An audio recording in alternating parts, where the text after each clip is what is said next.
Hello, my name is Andy Gilman.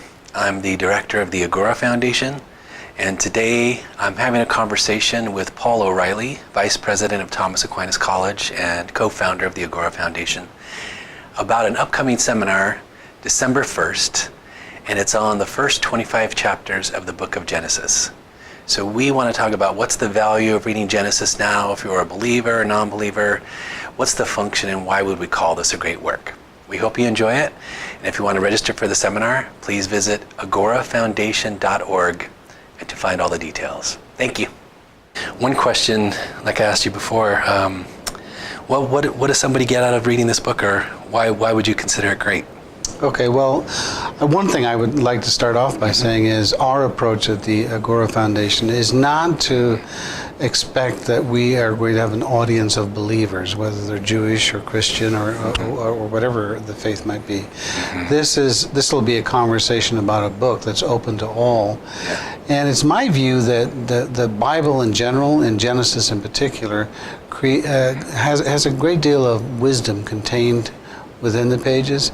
Now, that sounds easy enough to say, because there are obvious difficulties with the book of Genesis. Often people will point out, well, the story as I read it is that God creates heaven and earth in 6 days. How can that be, given what we know about the fossil record and whatever? And those are good questions to raise, but I don't think that they diminish the wisdom, those questions diminish the wisdom of Genesis. Or sometimes you hear this, that the beginning of creation, God creates the light and separates the light from the darkness. But how can that be if the sun is created in the fourth day? So it seems like there's internal inconsistencies. But wouldn't that be a question of what are you trying to get out of this work? Yeah, that's a very good question, Andy, because the one question is, do you read it as a science textbook? Or do you read it as a myth? And is it a myth among other myths? Or does it have contained within it a genuine wisdom? And I take that position. I think of the author of Genesis as a remarkable mind, because here's the challenge, it seems to me. Ask yourself, if you had to write a book that would appeal to the educated and the uneducated, those from the East and those from the West, men and women, children and seniors, and it had to appeal to them throughout the centuries. What a challenge that would be. And it's my experience when I read and reread the Bible and Genesis, I come away discovering new things. It's a remarkably rich text. And quite frankly, I think you could spend hours on the first chapter alone, let alone comparing the first chapter with the second chapter in Genesis. So I think a couple of easy examples would be just an account for why is it that we're so similar to animals and yet they seem so different in some important ways. That's right. So what's the situation? How did that come to be that we're estranged like that from the natural order? And another just simply would be, why do we not all speak the same language? Yes, that's just an account. Right, that's right. Yeah, and again, that comes back to the question you asked earlier. How do you read this book, this book of Genesis in particular? Is it meant to be a history? Is it meant to be an account of the origin of man, or is it something else? I would suggest it's not merely a myth, even if it's like other myths. And so I think, as I said earlier, it contains a great deal of wisdom. How is it different than a myth, would you say? Well, because I think, at least I would like to say this, it's not a myth like the other myths. I think it has a kind of coherence that you don't find in some of the other myths, and a depth of analysis. It withstands a depth of analysis that the others don't. Now, so for example, there's interesting things you discover in almost all the myths, and I'm not in any way an expert, but in many of the myths that I have read, the god or divine figure or something like that is identified as a male or a female or a person of some sort. It's interesting in the book of Genesis, and I could be wrong about this, but I think I'm not, that God is not called Father in the book of Genesis. He's not identified by that name, which is interesting, it seems to me. And one wonders, what does that mean? Is there some significance to that? There's a gendered pronoun, though, right? He. Well, yeah, and again, yeah. That could be right, but Right. I mean, nowadays we wouldn't perhaps use that word, but he can be generic and universal. Right. Right. But anyway, he's not portrayed as a father. That's I think that's perhaps a significant thing.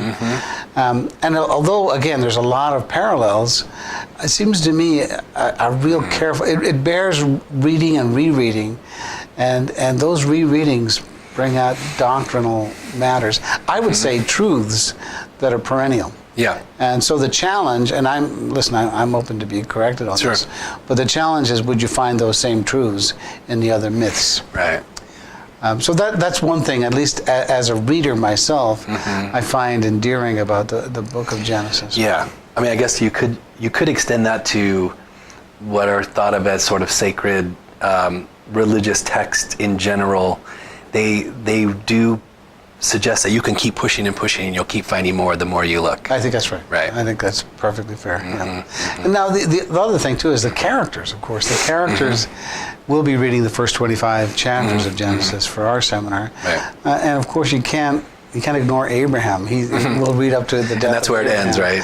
It ends with Isaac. Yeah. And what an amazing story you have in that man, and sort of follow his life. That journey of faith that he takes is, I think, it's inspiring in a lot of ways, but mysterious also.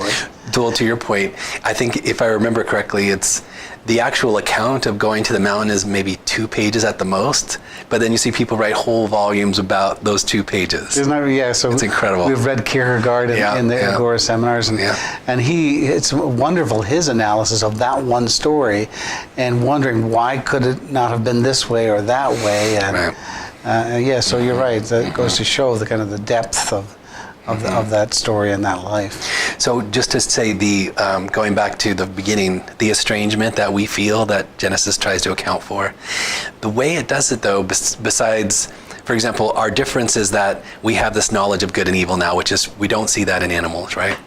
But then the consequence is that we have to work for our food for the men, and the women have pain in childbirth, which you see.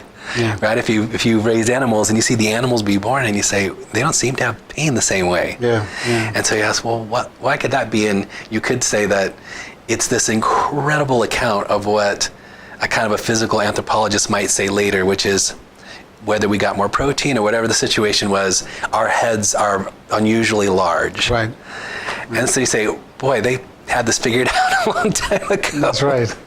That we got smarter and it made birth harder. Yeah, and there's the consequence, of course, is one of the aspects of pain is consciousness, being aware that it's impending, and reflecting on the pain that you've undergone makes pain more painful for human beings, I suspect.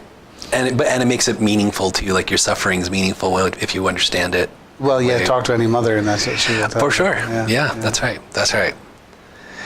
So even somebody who's not, like you say, they maybe they don't have a particular faith, there's going to be something universal that they'll find here. I think that's right, and our approach, as you know, in the Agora Foundation, is to treat the text respectfully.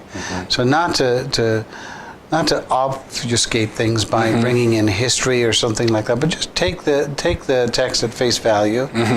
Figure out how we should be reading these passages, what message they might have, what difficulties there are some of those difficulties solved by the text itself. And I think if you take that approach, then Christian, non-Christian, Jews, non-Jews, all people of all different faiths, or those with no faith, can approach the text in a charitable way and learn from it.